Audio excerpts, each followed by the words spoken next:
माह रमजान का हर मुसलमान बड़ी बेसब्री से इंतजार करता है, लेकिन भारतीय रियासत राजस्थान के गुलाबी शहर जयपुर में मुसलमानों के साथ साथ गैर मुस्लिम भी इस मुक़द्दस महीने का इसी शिद्दत के साथ इंतजार करते हैं जितनी शिद्दत के साथ मुसलमान करते हैं।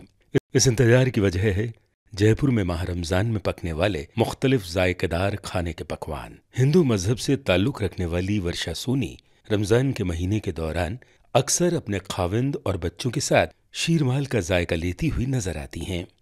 ये शीरमाल हम लोग हर साल यहाँ पर ख़रीदने के लिए आते हैं। बहुत अच्छा होता है, टेस्टी होता है एंड बहुत अच्छा, बच्चों के लिए भी काफ़ी पौष्टिक होता है। इसको चाय, दूध और अगर हम चाहें तो सब्जी वगैरह के साथ भी खा सकते हैं।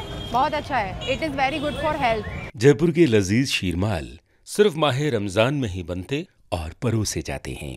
इस शीरमाल को बनाने वाले समीर खान का ताल्लुक भारत की रियासत उत्तर प्रदेश के शहर मेरठ से है। समीर खान ने पिछले 10 वर्षों से जयपुर के लोगों को अपने शीरमाल के जायके से बांध रखा है। हम मेरठ के रहने वाले हैं, मेरठ का ही शीरमाल है। ये शीरमाल जो है रमज़ान में स्पेशल चलता है। इसे लोग सहरी में ज़्यादा खाते हैं।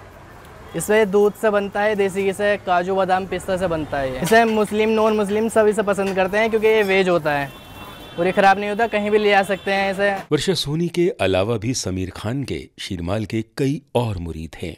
इनमें से एक हैं जयपुर के मुश्ताक अहमद, जो रमज़ान में रोज़ा खोलने के बाद अपने दीगर दोस्तों के साथ शीरमाल का जायका लेने के लिए रोज़ाना समीर खान के पास पहुंच जाते हैं। इसको खाने से दिन भर भूख नहीं लगती, शरीर तरोताज़ा रहता है, फुल एनर्जी रहती है। और इस डिश का माना जाता है कि अफ़गानिस्तान से आई है। ख़ास तौर पे ये डिश जो है सैनिकों के लिए बनाई जाती थी। वक्त के साथ ये हिंदुस्तान में आ गई और ये हिंदुस्तान में सभी लोगों को जो है बहुत पसंद है। हिंदू हो, मुस्लिम हो, सिख ईसाई हो, यहाँ दुकानों पे भीड़ लगी रहती है। शीरमाल यहाँ लोग बहुत सारी संख्या में आकर ख़रीदते हैं। जयपुर में शीरमाल के साथ साथ रामगंज इलाके में मिलने वाले हलीम का भी खूब चर्चा है।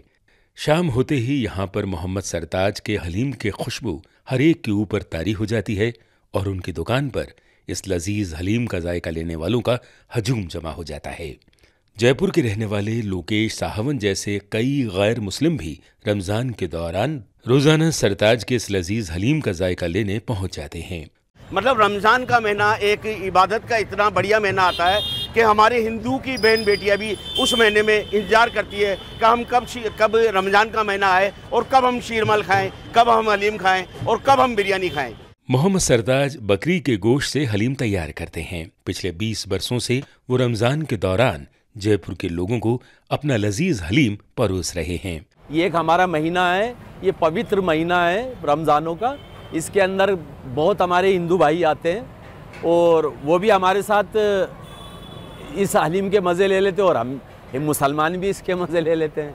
मोहम्मद सरताज हलीम पकाने का काम अल सुबह से ही शुरू कर देते हैं और दिन भर बड़ी मेहनत के साथ इसे पकाते हैं ताकि इस हलीम के शौकीन इसके जायके का भरपूर लुत्फ उठा सकें। ये सब एक बहुत वक्त के अंदर बनता है। ये तकरीबन इसमें 5 से 6 घंटे लग जाते हैं। इसका नाम है हलीम और इस हलीम को बनाने के अंदर काफ़ी मशक्क़त का सामना करना पड़ता है हम लोगों को। गुलाबी शहर जयपुर में इस साल कोरोना वबा का खौफ भी खत्म हो चुका है और शहरियों के चेहरों से मास्क भी गायब हैं। और इस मर्तबा माह रमज़ान में फिर एक बार मुसलमानों के साथ साथ गैर मुस्लिम भी अपने मन पसंद लजीज पकवानों से लुत्फानंदोज हो रहे हैं। माह रमज़ान का इंतज़ार इस पर मुहैया होने वाले मुख्तलिफ खानों को लेकर भारत में बहुत रहता है और ऐसे ही खास खाने हैं गुलाबी नगरी जयपुर में पकने वाले हलीम और शीरमाल, जो हर भारतवासी को अपनी तरफ बुला लेते हैं। जसविंदर सहगल, जयपुर से DW उर्दू के लिए।